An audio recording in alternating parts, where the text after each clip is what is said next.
দর্শক, গতকালকে round of 16-এ FIFA world কাপে আর্জেন্টিনা মিশরকে নাটকীয় এক ম্যাচে রুদ্ধশ্বাস লড়াইয়ে 3-2 গোলে পরাজিত করে। তবে এই ম্যাচ নিয়ে রেফারির কিছু সিদ্ধান্ত নিয়ে বিতর্ক চলছে। অনেকে অনেক ধরনের কথা বলছেন। কেউ বলছেন ফিফা আর্জেন্টিনা টাকা দিয়ে কিনে নিয়ে গেছে কিংবা মিশরকে জোর করে হারানো হয়েছে। তবে আন্তর্জাতিক গণমাধ্যম, অনেক নাম করা ফুটবল বিশ্লেষকদের মতে এখানে রেফারি 100% ফেয়ার ছিল, তিনি কোনো ভুল সিদ্ধান্ত দেননি। তবে বাংলাদেশে যারা ব্রাজিল সমর্থক আবেগে গা ভাসাচ্ছেন, তারা হয়তোবা অনেকে ফুটবল খেলাটা না বুঝেই এই ম্যাচ নিয়ে ভুলভাল কথা বলছেন। আসলে কি হয়েছিল? প্রথমে মিশরের একটা গোল বাতিল করা হলো। একটা গোলের জন্য আপনি যখন একটা বল ওন করবেন, অর্থাৎ প্রতিপক্ষের পা থেকে আপনি যখন বলটা জিতবেন, সেটাকে বলা হয় গোলের বিল্ড আপ। ফিফার নিয়মে স্পষ্ট উল্লেখ করা আছে, এই বিল্ড আপে যদি আপনি প্রতিপক্ষের খেলোয়াড়কে ফাউল করেন, তাহলে এটি যদি গোল হয়, সেটি গোল হিসেবে গণ্য করা হবে না, বাতিল করা হবে। ভিডিও পর্যবেক্ষণ করে দেখা যায়, মিশর যখন আর্জেন্টিনার কাছ থেকে বলটা ওন করে, তখন লিসান্দ্রো মার্টিনেজের পায়ে স্পষ্টভাবে বাজে ট্যাকেল করা হয়, তিনি ফাউলের শিকার হন। মাঠে থাকা রেফারির চোখ এড়িয়ে গেলে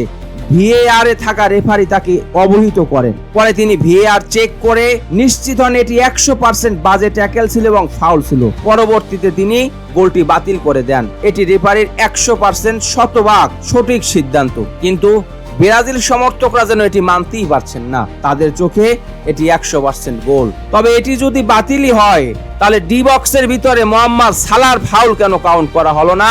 মিশর কেন পেনাল্টি পেল না? এখানে ফিফার নিয়ম কি বলছে? নিজেদের বক্সের ভিতরে ডিফেন্ডাররা সাধারণত একটু অ্যাডভান্টেজ পেয়ে থাকে। এখানে প্রতিপক্ষের স্ট্রাইকারের বিরুদ্ধে ডিফেন্ডাররা সাধারণ শারীরিক একটা শক্তি প্রদর্শনী করতে পারে। তবে এখানে শর্ত হচ্ছে বল আপনার নিয়ন্ত্রণে থাকতে হবে কিংবা বলের সঙ্গে আপনার পা স্পর্শ হতে হবে।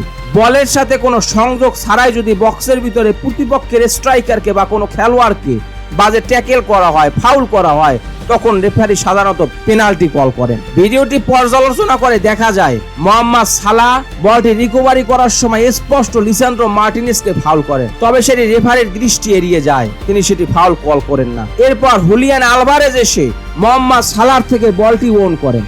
বলটি তার আয়ত্তে নিয়ে যান, মোহাম্মদ সালার পিছনে বলটি চলে যায়। এখানে স্পষ্টত মোহাম্মদ সালার কন্ট্রোলে বলটি ছিল না বা তার অধীনে বলটি ছিল না এবং শেষ মুহূর্তে তিনি নিজের শরীরের ভারসাম্য ধরে রাখতে পারেননি, মাঠে পড়ে যাচ্ছিলেন।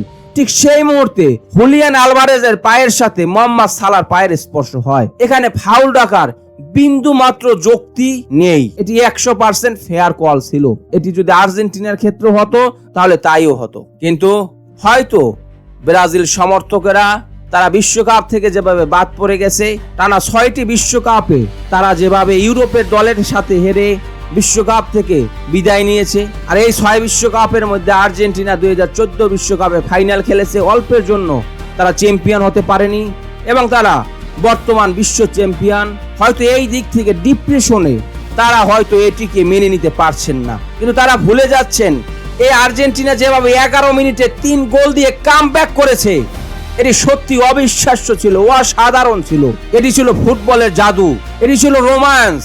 লিওনেল মেসি তিনি শুধু একজন ফুটবলারই নন, তিনি একজন জাদুকর, তিনি একজন শৈল্পিক ফুটবল। ফুটবল যদি একটি আর্ট হয়, ফুটবল যদি একটি শিল্প হয়, সেই শিল্পের কারিগর লিওনেল মেসি। ফুটবল যদি কোনো চিত্রশিল্প হয়, তাহলে সেই চিত্রশিল্পের আর্টিস্ট লিওনেল মেসি। ফুটবলের ইন্ট্রোডাকশন মেসি, ফুটবলের ডেসক্রিপশন মেসি, ফুটবলের কনক্লুশন মেসি। ফুটবল পূর্ণতা পেয়েছে লিওনেল মেসির মাধ্যমে। ফুটবলকে তিনি নিয়ে গেছেন অনন্য উচ্চতায়। ফুটবলের ব্যাকরণ লিওনেল মেসি।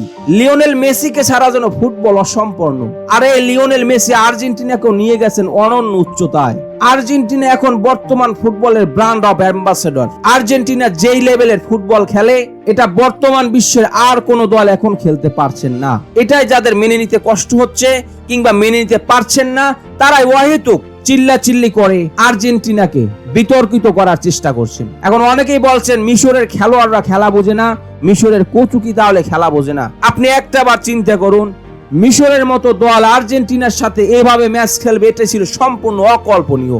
যখন মিশর আর্জেন্টিনার মতো পরাশক্তির সাথে এভাবে 2-0 গোলে এগিয়ে যায় এবং 11 মিনিটের ঝড়ে আর্জেন্টিনা তাদের সেই স্বপ্নকে চুরমার করে দেয়, লন্ডভন্ড করে দেয়, মূর্তি সব স্বপ্নকে শেষ করে দেয়, তখন আসলে কি বা করার থাকে? ফুটবল তো আবেগেরও খেলা, হয়তোবা সেই আবেগের বশবর্তী হয়েও তারা এইভাবে বলছেন। রেফারির সিদ্ধান্তকে তারা মেনে নিতে পারছেন না। কিন্তু আপনি যদি মেনেও নিন রেফারি ভুল করেও থাকে, তবেও তো ম্যাচটি 3-3 গোলে সমতা বিরাজ করত। রেফারি যদি আর্জেন্টিনার করা সেই ফাউল কাউন্ট না করে, তাহলে মোহাম্মদ সালাহর সাথে যে সামান্য কন্টাক্ট হয়েছে সেটিও কাউন্ট করার কথা নয়। তাহলে তো স্কোর কার্ড দাঁড়াতো 3-3। তবে কি আপনি বিশ্বাস করেন যে আর্জেন্টিনা 11 মিনিটে যে ভয়ঙ্কর রূপ ধারণ করেছে? লিওনেল স্কালোনির 4-4-2 ফরমেশন থেকে তিনি যখন 4-3-3 ফরমেশন করলেন, আর্জেন্টিনা যখন মুহুর্মুহু আক্রমণ শুরু করে লন্ডভন্ড করে দিচ্ছিল মিশরকে, আর্জেন্টিনার ঝড়ের সামনে তারা যেভাবে খড়কুটোর মতো উড়ে যাচ্ছিল, এই আর্জেন্টিনার সামনে পরবর্তী 30 মিনিট মিশরকে টিকে থাকতে পারত। আপনি কি সেটা বিশ্বাস করেন?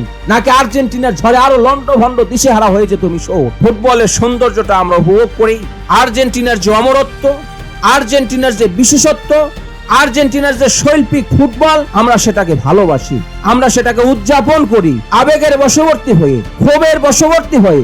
নিজের ছোট মানসিকতা প্রকাশ না করে আমরা নিজেদেরকে ছোট প্রমাণ না করি। ফুটবলকে জানি, ফুটবলকে বুঝি, ফুটবলকে ভালোবাসি। যুক্তি, তর্ক, লজিক অনুযায়ী আমরা ডিবেট করি, আমরা তর্ক বিতর্ক করি। এখানে আর্জেন্টিনা 100% ফেয়ার ছিল, রেফারি ফেয়ার ছিল, এবং আর্জেন্টিনা যেভাবে যেভাবে যেভাবে যেভাবে কামব্যাক করেছে, 2-0 গোলে 79 মিনিটে পিছিয়ে থাকার পরেও যে ম্যাচটি 3-2 গোলে জিতে নিয়েছে, এটি স্বীকার করতে আমাদের জন্য বড্ড কষ্ট। লো লাইন ডিফেন্স যেভাবে আর্জেন্টিনা ভেঙেছে, এটি সত্যি অকল্পনীয়, অবিশ্বাস্য, আনবিলিভেবল, কোয়াইট ইম্পসিবল। সেই ইম্পসিবল থিংস কে লিওনেল মেসি পসিবল করেছেন। পসিবল করেছে আর্জেন্টিনার প্রতিটা খেলোয়াড়। যুদ্ধের মাঠে তারা জীবন দিয়ে লড়াই করেছে।